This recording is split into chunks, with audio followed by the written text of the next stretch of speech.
Good evening, everybody.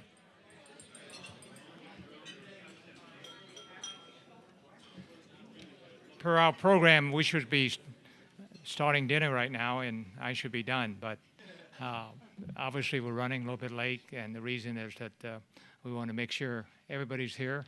Don Shelby will be coming after he completes his 6 o'clock newscast, and will be joining us as well. But other than that, it is really wonderful. We got 100% turnout of all the people who said they would be here, and thank you very much. I am really pleased to be here. First of all, I want to thank all of you. Without your support, your leadership, and your hard work, MMAF would not be in existence today. And it's something we can be very, very proud of. And I'll get ahead of my comments. And what we're doing here is really the best of Minnesota value in terms of saying thanks and recognizing and helping those military members in combats from Minnesota who have made the sacrifices in defense of freedom for us. So my purpose is to, in addition to saying welcome and thanks for being here, and again to repeat that you are our major supporters and donors and volunteers, and that you are in for a real treat tonight. A year ago, February, Tom Friedman volunteered and came here and helped us raise about $1 million, and also through a crowd of 500. So you are in the select few who are invited here tonight. Thank you, Tom.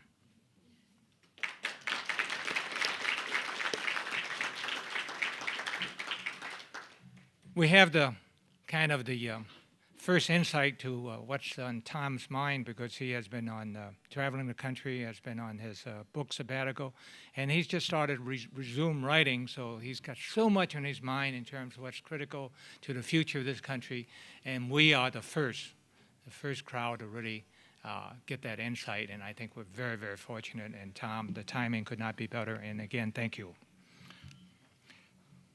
Let me take this opportunity to give you a brief update on MMAF, the Minnesotans Military Appreciation Fund. The mission of MMAF is to raise and increase awareness of the sacrifices being made by our Minnesota military personnel in serving our country during this war, and to say thank you to these soldiers and to their family. And in addition to the awareness, we provide cash grants to all those who served in combat.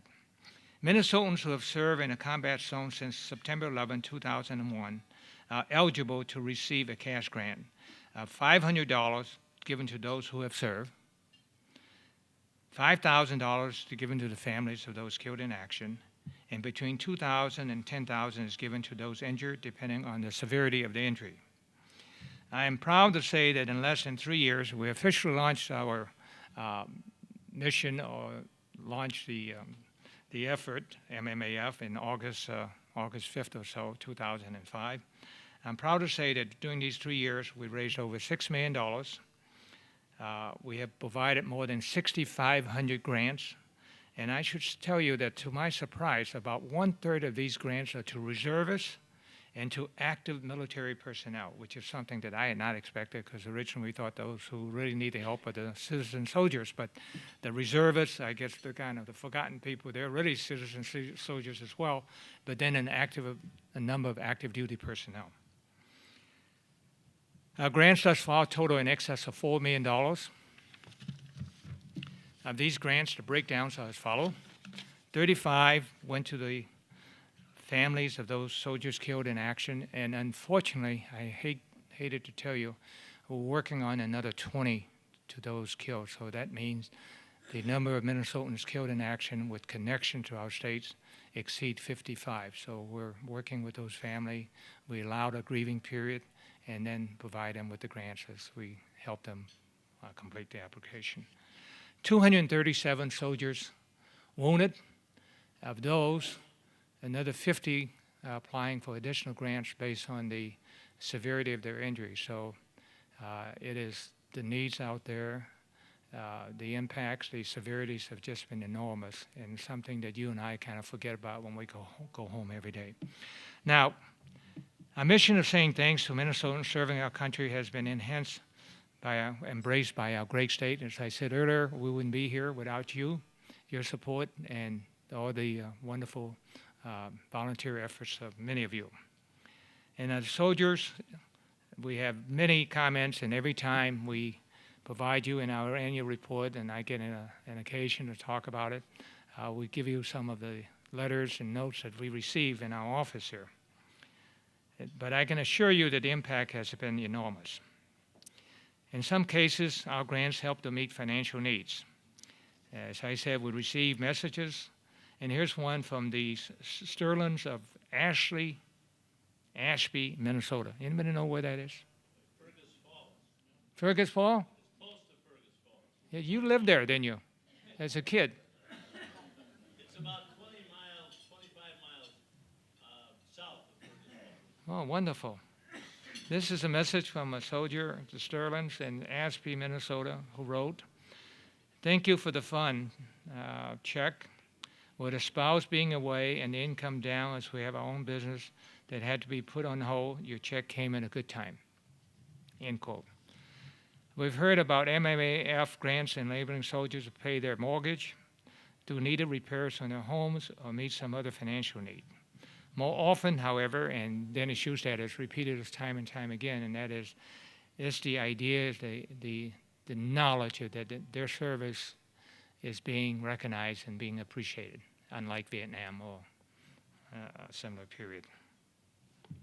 It's had a tremendous impact on the morale and spirits of our soldiers, and they said simply, it feels good to be thanked. The Buckleys of Redwood Falls wrote that the message of thanks sent with the check meant more to their son than any dollar amount. Captain Donovan from St. Joe, Minnesota, wrote to us in this letter that, and I quote, "It is organizations like yours that truly keep our soldiers and their families going, keep them going during these challenging times," end quote. We have all seen how MMAF's grants raise public awareness of the sacrifices made by our soldiers. You all remember Lance Corporal Kyle Anderson, who was a state wrestling champion and who had his brain shot out in Iraq about 4 years ago, and we provided him with the first $10,000 grant. And a great young man who is a fraction of what he was before Iraq. He was a state wrestling champion in 2003, and following to the tradition of his family, enlisted in the Marine Corps and became an outstanding marksman and was sent to Iraq. And the week before he was severely injured, he saved the life of his squadron, I guess in this case company commander, from a roadside bomb. But his traumatic brain injury totally disabled him, and he retired on medical pay, $18,000 a year. For life, which is below the poverty level. We brought attention to his story, and others have joined in to help. And that's the amazing thing about this community. Others, when they realize what's happening, have stepped up, just as Tom has volunteered to come back, and his contribution, not only in effort, but also monetary, is an example of the very best of Minnesota. He recently moved into a newly remodeled home, handicapped accessible home, courtesy of the Operation Dream Makeover team with the Berea Homes Remodeling Showcase. In other words, a bunch of builders in this community recognized his needs and stepped up and remodeled their home so that he could live at least a handicap-accessible life. Another one, a double amputees, and some of you met him at the donors event at Fort Snelling last summer, Sergeant Kreisel, another $10,000 grant recipient. This brave soldier, husband and father of 2 young boys, is now adjusting to a life as a double amputee. And we've told his story, and it's reassuring to see how others have also stepped up to help him build him a home as well. And that is really wonderful. And we're very, very proud to be part of this whole process. Sergeant Kreisel spoke at our donor recognition event this past July, and his closing words were in such that they touched me very, very deeply. And every time I go out and make a grant, I kind of really choke up. And, you know, I'm usually pretty strong-willed and firm in my viewpoints. But I really choke up in these things. In response to my comment that I thought we're making a difference, Sergeant Kreisel said, "I can assure you, Mr. Sit, that MMAF is making a difference." End quote. Future plans. MMAF hopes to continue its mission of thanks until the last Minnesota soldier comes home. And right now, we've worked out a strategic plan in terms of, based on the expected deployments of our troops, what we need to do to go forward. Here are some numbers that we found striking. One, more than 15,000 Minnesotans have served since 9/11/01.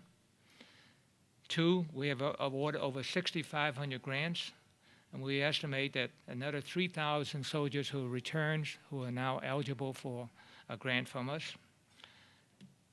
Three, at one time we were receiving 150 grant applications a week in our office, and now we're at a rate of about 50, which is good, but it's still way too high, but considering the deployment as can be expected.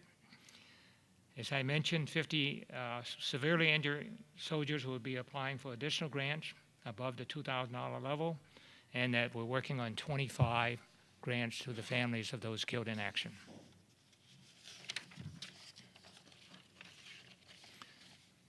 There were 1,000 Minnesotan soldiers, Guard members, recently deployed, and of course we don't even know about the reservists, don't have an exact number there, and in the active duties.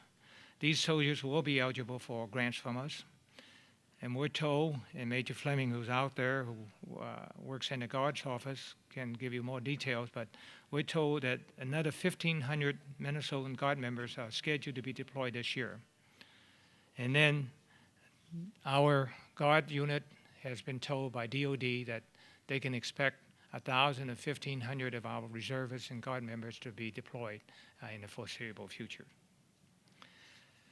We ran through these numbers, and based on grant levels, we expect that we will need another $3 million on top of our current cash balance, which is available to take care of the 3,000 we're expecting to apply in the following 3 years. I should say to you, if we're successful, this will bring our total fundraising to about $9 million, and that 90 cents, up to now, 90 cents of every dollar we raise has been given as grant to soldiers, with all the other expenses being borne by volunteers, my families, and just a lot of good hard work on a lot of people. And we're very, very proud of that. So you can count on that your money is being used in a place where it's the most helpful.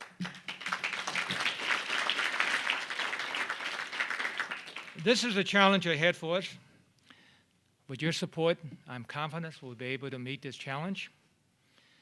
In closing, I want to say you can join me in being proud of what we have done so far, what we have established, what we hope to continue to do. What we've done here is touch the lives of many people, and they're very appreciative. They're very appreciative of the recognition, the awareness, as well as the financial help. And I could go on and on. But what we're doing here represents the very best of what we brought up with, the values that we live with all these years. But it's a wonderful, what we do is small compared to this major sacrifices being made by our military. So our mission cannot be underestimated. And with that, we will start dinner, and after dinner, we will proceed with our evening program. Thank you very much.